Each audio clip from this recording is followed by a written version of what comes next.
24 Christians were brought in, and there were 50,000 Romans in the Colosseum watching them. These 24 Christians, these 24 Christians, were prisoners of war, and they, for the entertainment of the 50,000 Romans, would fight against lions. And would fight against lions until each and every one of them were killed by these lions. Now, if you are a utilitarian, you would argue that the collective, euphoric happiness, the excitement of the Romans, the 50,000 Romans as they watched these 24 Christians be killed by lions, this must outweigh the pain and suffering of the 24 Romans who are being killed. Now, we do have a 100% utilitarian with us today, so hopefully we'll get to hear from her later. Now, I want you to tell me, were the Romans morally justified in this form of entertainment? A utilitarian, Jeremy Bentham, would probably say, well, yes, because think about it, the happiness of 50,000 people compared to the pain and suffering of 24, obviously, this has good benefits for society. Raise your hand if you think the Romans were morally justified in letting those 24 Christians be killed by lions. Now raise your hand if you think, no, this is morally reprehensible. Oh no! Why are you no longer a utilitarian? Yeah, I think it is not the same problem because in the problem of nuclear power, if Japanese government sends people to nuclear plants, many people will exposed to nuclear radiation. But if in Roman, there is no problem. If there is no territory to kill people, just entertainment. But in nuclear radiation, it is there is a problem of life. So I think it is different problem. It's a different problem because Kana says, no longer is this a question about lives versus lives. This is now a question of lives versus, but it's still happiness. So, is Jeremy Bentham wrong to be saying that maybe happiness is not the only thing we should be looking at?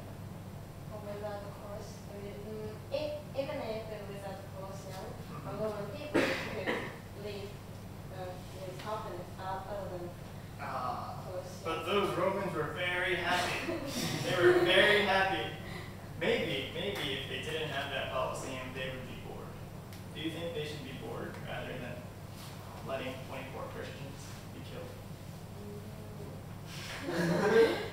I think life is important than I think more important than just entertainment. Okay. So Kana says life is more important than mere entertainment. We have lost our one and only true utilitarian. I am defeated. But let's keep on going. Now, is there any other reason why this might be morally unjustified?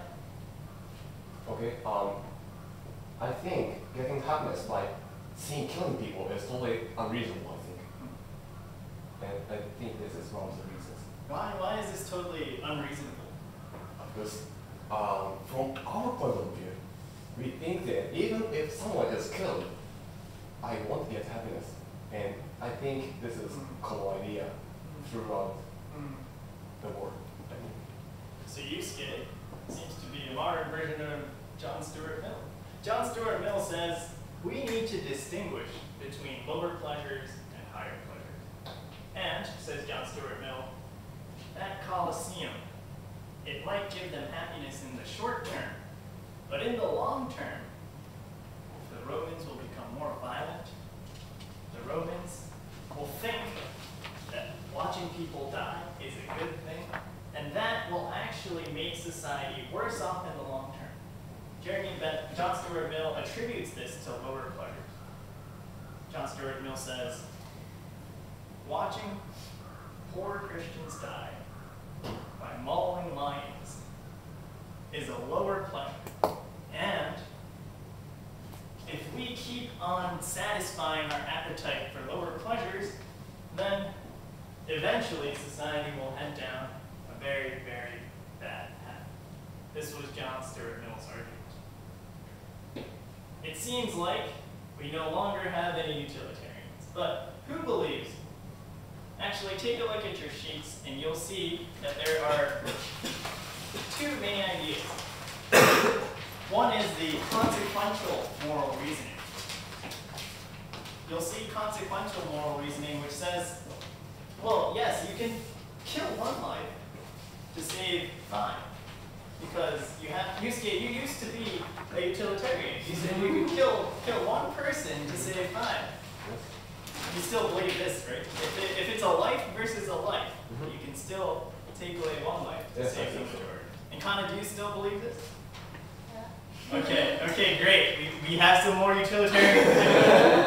Raise your hand if you say, okay, let's forget the Roman policy case for a second. Let's think that it's lives versus lives. Tell me if you are a utilitarian in this respect. If it's lives versus lives, then I would save more. I would kill the minority to save the majority. I would maximize society's happiness in this one. We have 1, 2, 3, 4, 5. No, 6. Okay, we have a good number of utilitarians. Now I'm happy. Now I can continue this discussion. So, I want you guys to take a look at the Philip Morris case on page 3.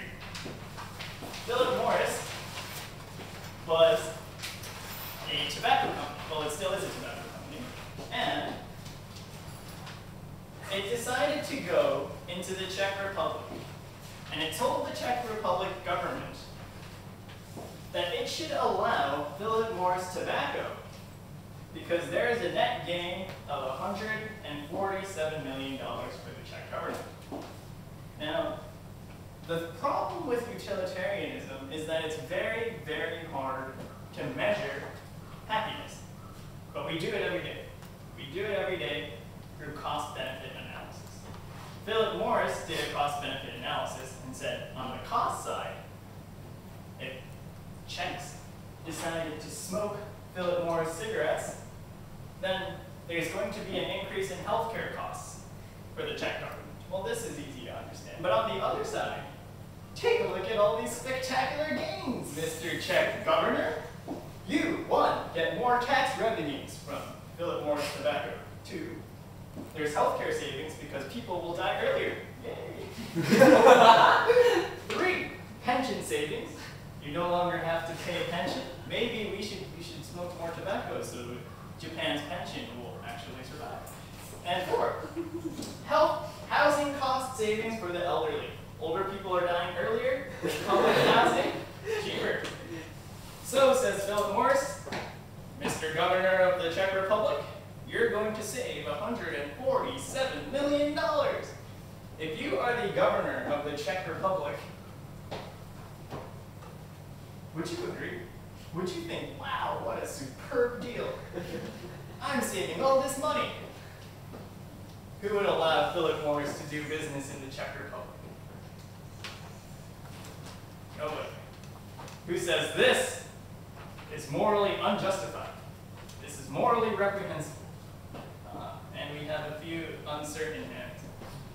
So what is the problem with Philip Morris? Well, actually, that makes it sound as if I'm against Philip Morris. Let me rephrase it. Why are you against Philip Morris valuing and putting a price tag on people's lives?